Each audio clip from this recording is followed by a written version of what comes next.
இவர் பாவம் ரவிமோகன் கதற விட்டுட்டாங்க. ரவிமோகனோட வாழ்க்கையே போயிட்டுங்க. நல்ல ஹீரோ வர வேண்டிய ஆள் தமிழ் சினிமாவில். அவன் குடும்பம் படாத பாடுபடுத்துறதுல அவர் கேரியர் ஸ்பாயில் ஆகிட்டு. நல்ல என் பிள்ளைய பார்க்க கூடாதுன்னு இனிமேலுக்கு அந்த மாதிரிலாம் பண்ணக்கூடாது. அவர் குழந்தைய அவர் எப்போ வேணா பார்க்கலாம், தூக்கிட்டு போகலாம், வச்சுக்கலாம், 2 நாள் 1 நாள் வச்சுக்கலாம்.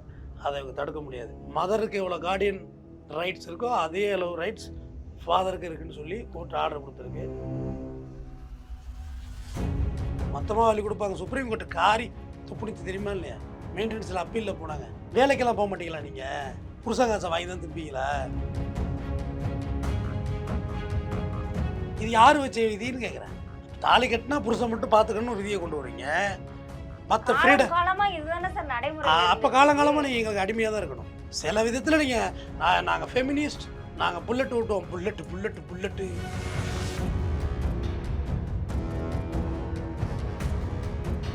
உழைச்சி சாப்பிடுங்க. இதா மிரட்டி சாப்பிட்றது, புருஷனை மிரட்டுறது, கேஸை போடுறது, அவங்க கேரியரே போயிட்டு. எடிட்டர் மோகனுடைய புள்ளம்மா அவர் கேரியரே போயிட்டு. தமிழ் ஆரிஜின் தான், அவங்க அம்மா தான் தெலுங்கு. கரெக்டா? பண்ணால சண்டை இருக்கதாம செய்யும். சண்டே இல்லாத கூட உங்க அப்பா அம்மா போனதே ஜெயம் ரவி தான் சார். நீங்க கொடுக்குற டார்ச்சர் குடைச்சல். நாங்க வேணும்னு தான் ஆசைப்படுறாங்க, ஆர்த்தி வேணும்னு தான் ஆசைப்படுறாங்க. உடாச்சு பழி வாங்குறதுக்கு நிம்மதியா இருப்ப, நிம்மதியா இருப்ப. மனசாட்சியோட பேசு. மனசாட்சியோட தான் வாயில கேன்சர் வந்துடும். இப்படி போய் சொன்னா கேன்சர் வந்துடும் வாயில. இங்க வந்துடும் கேன்சர். இங்க வந்துடும் தொண்டையில. ஏன் போய் பேசுற? பொய் பொய் பொய், சுத்த பொய். யார் நம்பாதீங்க.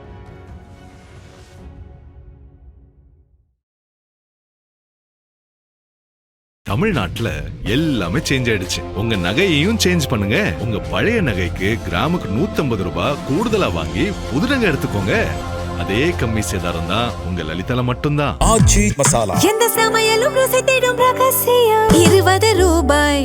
கிங் டிவி நேயர்களுக்கு வணக்கம். இன்றைய சிறப்பு நிகழ்ச்சியில் நம்முடன் இணைந்திருக்கிறார் குற்றவியல் வழக்கறிஞர் RS தமிழ்வேந்தன் அவர்கள். வணக்கம் சார். வணக்கம்மா. அதாவது முற்று பெறாத ஒரு கேஸா பாத்தீங்கன்னா ஆல்ரெடி ஜாய் கிறிஸ்டல்டா மாதம்பட்டி போச்சு. அது எப்படியோ ஒரு அலையா முடிஞ்சிருச்சு. அதுக்கு அடுத்ததான் ரவிமோகன் ஆர்த்தி இந்த கேஸ் தான் ரொம்ப இழுவையா போயிட்டு இருக்கு. ஆர்த்தி ஜீவனாம்சம் கேட்டிருந்தாங்க. இப்ப கோர்ட் ஒரு அதிரடி உத்தரவு கொடுத்திருக்கு. என்ன உத்தரவு சார் அது? மாசம் 40 லட்ச ரூபா கேட்டிருந்தாங்க. தங்கத்திலே ஐஸ்கிரீம் சாப்பிட்டா கூட அவ்வளோ ரேட் வராதுல்ல.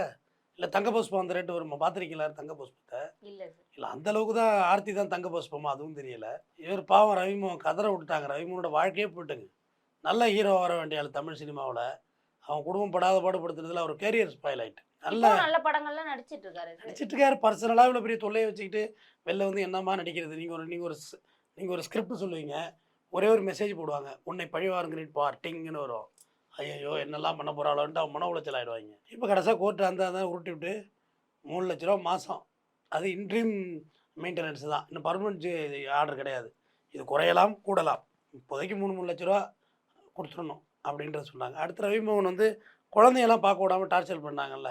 ஆமாம், ப்ரெஸ் மீட்டில் கூட கதறினார்ல என் பிள்ளைய பார்க்க கூடாதுன்னு. இனிமேலுக்கு அந்த மாதிரிலாம் பண்ணக்கூடாது. அவர் குழந்தைய அவர் எப்போ வேணா பார்க்கலாம், தூக்கிட்டு போகலாம், வச்சுக்கலாம், 2 நாள் 1 நாள் வச்சுக்கலாம். அதை அவங்க தடுக்க முடியாது. மதருக்கு எவ்வளோ கார்டியன் ரைட்ஸ் இருக்கோ அதே அளவு ரைட்ஸ் ஃபாதருக்கு இருக்குன்னு சொல்லி கோர்ட் ஆர்டர் கொடுத்துருக்கு. பரவாயில்ல, ரவிமோகன் வாழ்க்கை கொஞ்சம் வெளிச்சம் பெறும் நம்மளுக்கு அப்படின்னு நம்புகிறேன்.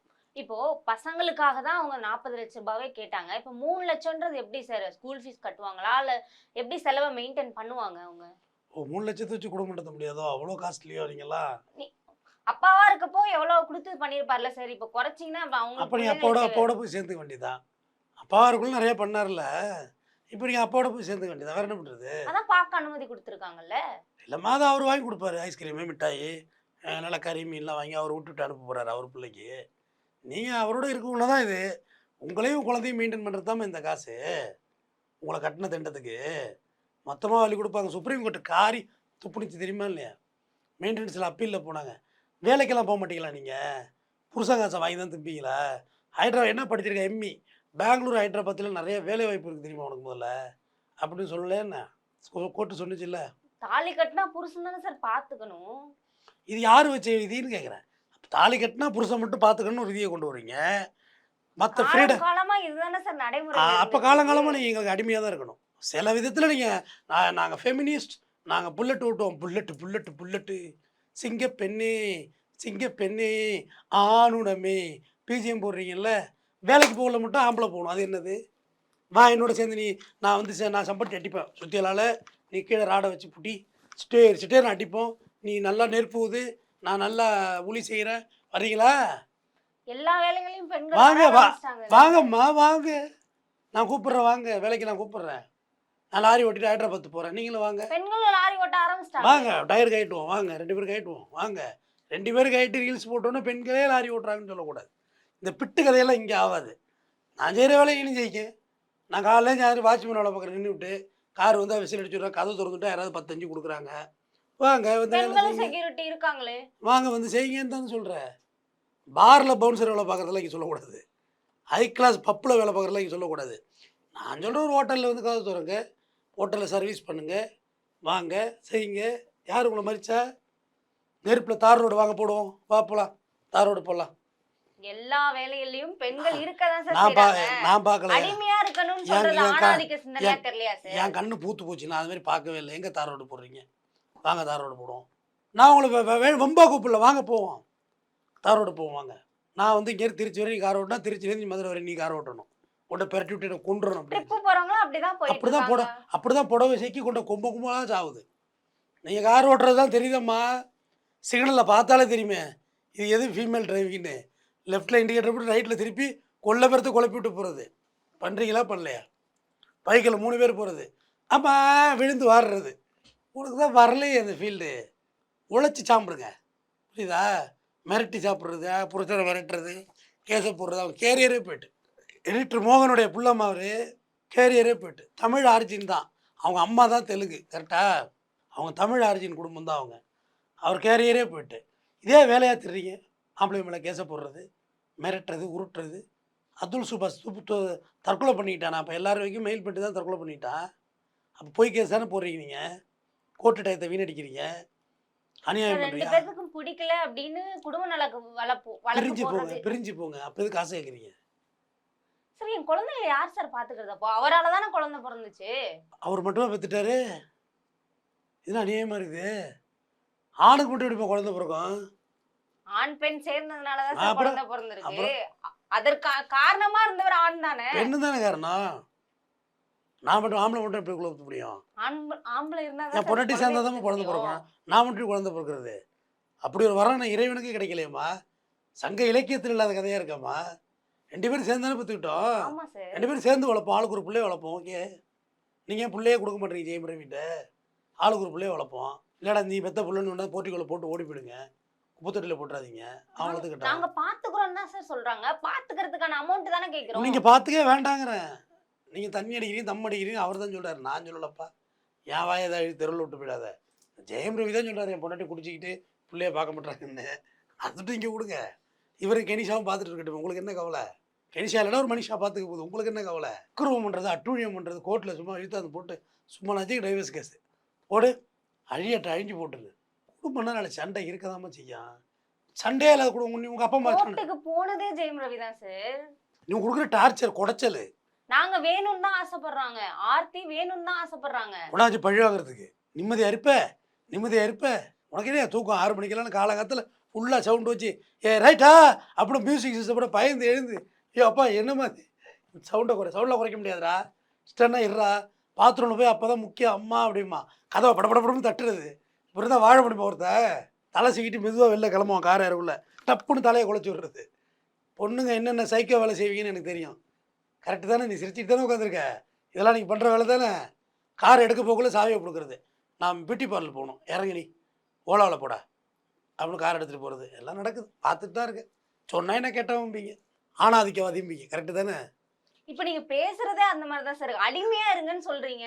ஆமாம், பெண்கள் அடிமையா இருந்து மீண்டும் ஆமா. இப்பதான் எல்லா வேலையும் சாதிக்கிறதுக்காக ஆமா, கிளம்பியிருக்காங்க. ஆமா, மறுபடியும் ஆமா. அடிமையா நான் இருங்க. ஆமாம் அப்படி தான் சொல்லுவேன். நான் தான் கஷ்டப்பட்டு வீட்டுக்கு சம்பாரிச்சிட்டு போகிறேன், என் வீட்டில் இருக்குன்னு அப்படி தான் இருந்தாகணும், வேறு வழி கிடையாது. அப்ப பெண்கள் அவங்க வீட்டுல சுதந்திரமா இருக்காங்க, அதாம்மா. கேட்கதான் செய்வாங்க.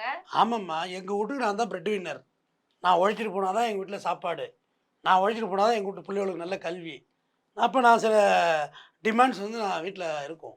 எனக்கு போனவங்க சாப்பாடு, என்ன அடிமைனா என்ன கால் அழைச்சி குடிக்க சொல்கிறோமா உங்களை? சாப்பாடு டைனிங் டேபிளில் ஒரு இட்லிக்கு ஒரு சட்னி, ஒரு சோறுக்கு ஒரு சாம்பார், ஒரு கறி, வைக்க முடியாதா? சமையல்காரங்க செய்ய போறாங்க சார். அப்புறம் எதுக்கு பொண்டாட்டி சமயக்காரியை கல்யாணம் பண்ணிக்கிறேன்? அப்புறம் எதுக்கு நீ உரிமை கோல்ற? சமயக்காரி உரிமை கோர முடியாது இல்லை, நீ அவங்க ஃபேமிலி கோர்ட்டுக்கு போக முடியாது இல்லை சமயக்காரி. ஏன் சமயக்காரியை கட்டிட்டு போக வேண்டியதான். என்னடா தம்பி, என்ன தம்பி கேமராமேனே, நியாயமாக பேசுகிற? சமயக்காரியை கழட்டிட்டு போகிறேன், பரவாயில்ல நல்லா சமைச்சு போட்டோம். விஜயகாந்த் தான் சொல்லுவார் யார்கிட்ட, ராதிகாட்ட, ஏங்க இவ்வளோ கேவலமான சாப்பாடை எல்லாரும் எப்படிங்க சாப்பிட்டுன்னு. அடி போடாத்தா, நல்லா தான் சாப்பிட்ணுன்னா சம்சாரி எதுக்கு, சமயக்காரியே போதுமா பாரு விஜயகாந்த் ஐயா டைலாக்கு. இப்போ நீங்கள் தான் சொன்னீங்க சமயக்காரி செய்ய போகிறாங்கன்னு. அப்போ நீங்கள் என்ன மேடம் செய்வீங்க வீட்டில்? உங்களுடைய வேலை இப்போது டிக்டாக் பண்ணுவீங்க. காலை எத்தனை மணிக்கு எழும்புவீங்க? பிக் பாஸ் காலை 6 மணி AM. என்ன செய்வீங்க சொல்லுங்கள்? தூங்குவீங்களா? பிக் பாஸ் குழந்தைங்களை வந்து ஸ்கூலுக்கு நோ, கிளம்புறது இல்ல. அது சமய வேலைக்காரி பார்த்துக்குவாங்க.